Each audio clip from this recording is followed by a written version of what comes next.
So, here we are, my darling. Sorcerers like everyone else in the realm. A bit boring to be so unexceptional all of a sudden, isn't it? Then again, I suppose they can't fit all of us in Fort Joy.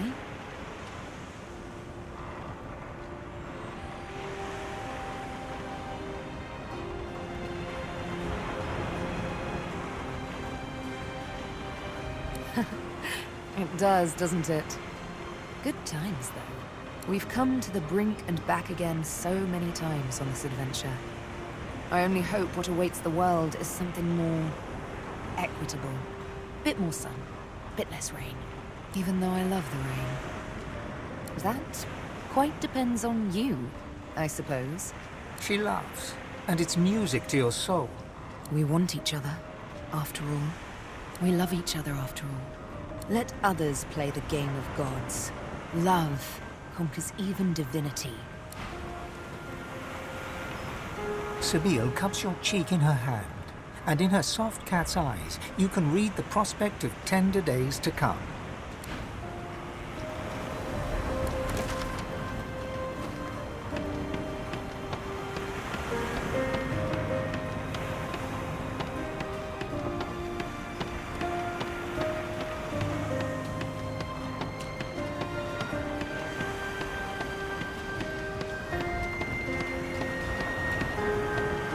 It gives me almost as much pleasure to speak to you as it does to be whole again.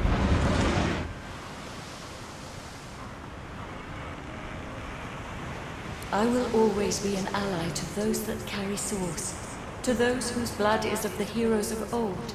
And so, as always, I am at the ready. Consider me to be a gift from Malady.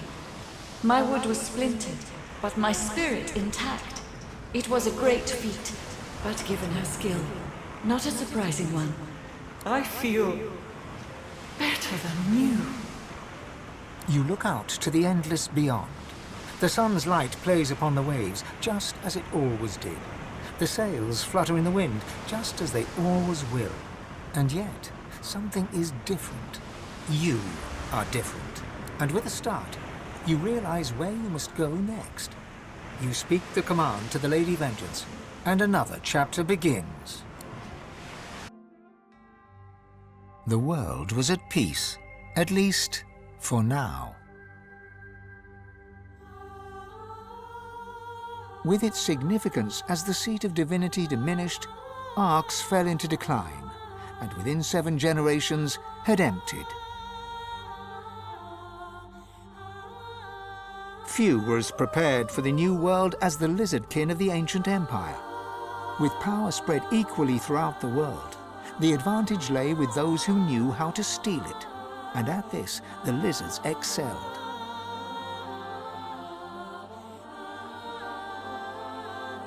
Justinia returns to her throne. Under her rule, the Dwarven kingdom prospered, until 2 years later a jealous lover stabbed her in the heart with a mutton fork.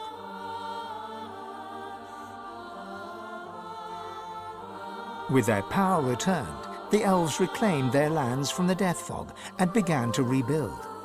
Soon they would split as 2 factions sought power, one to bring back the trees, the other to bring back the scions.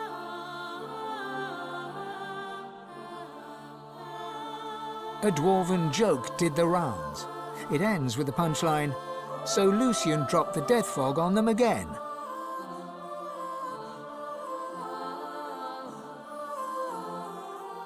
Only the elven Godwoken could bring the elves together once more. And in a dark forest on the far side of a desert, well beyond the high seas, the Black Ring came together once more.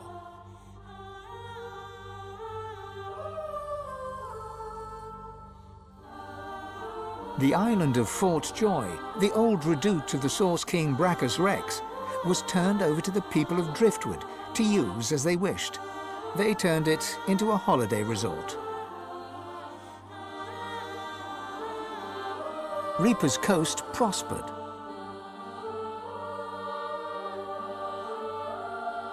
The fisheries returned, and the fertile farmlands produced the greatest harvests the surviving farmers had ever seen.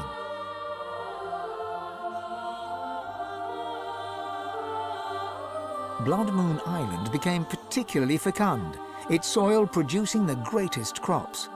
A particularly crimson-fleshed orange grown on the island became a delicacy across half the world.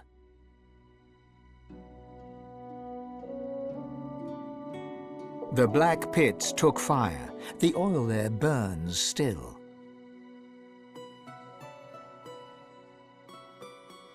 Driftwood became a centre of industry, trade and transport.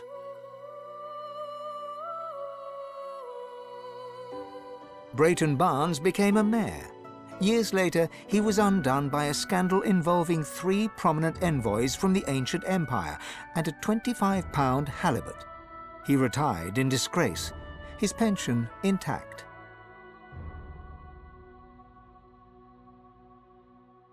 The nameless isle had vanished.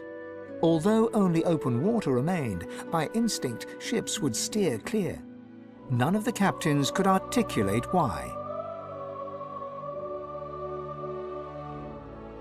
Millennia later, adventurers would come in search of the legendary divine city of Arx and the crypt of the great Lucian.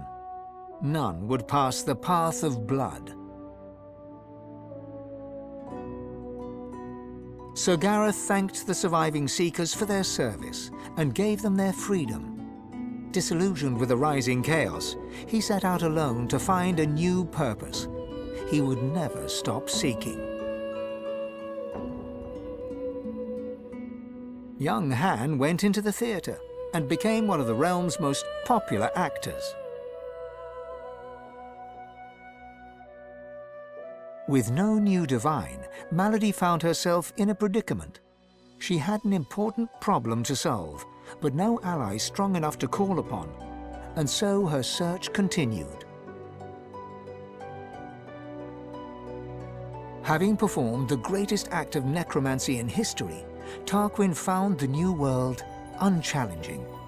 He became obsessed with rumors of another plane of existence. One day he vanished and was never seen again.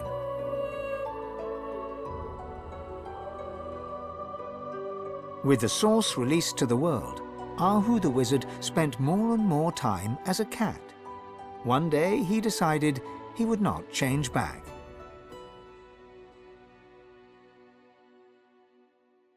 With Amadia silent, the priestess Gratiana left the swamps and re-entered the world. With more undead than ever before, she founded an abbey in the Dragonspine Mountains, offering them shelter from hatred and fear.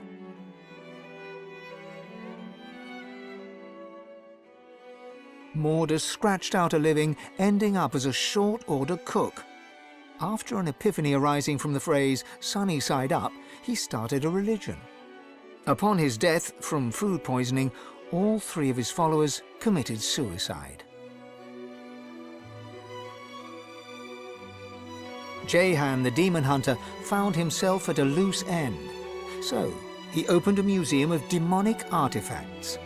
After it burned down, with Jehan inside, witnesses claimed that the flames were the color of blood. As the forests grew anew and the elves were equals at last, Sahala shared elven knowledge of source with the world. But some elves disagreed and plotted against her.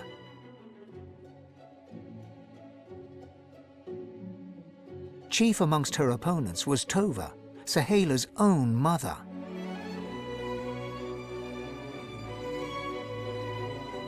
As Source flooded Rivellon, Fane set out to record everything he could of this new world.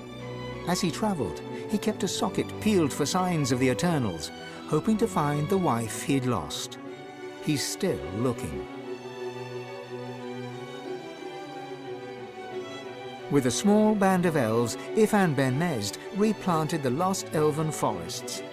After the first fresh shoots broke the earth, he disappeared and was never seen again. Some say Afrit, his soul wolf, walks the forests still. Sebille wandered the world.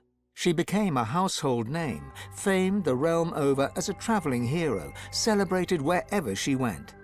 Enjoying life to the fullest, she was truly and finally free.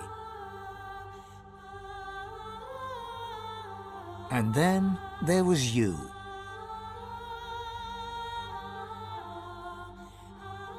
You returned to the world a sorcerer among many. Your future was yours to decide. Did you accept your new status with humility? Only you know the truth.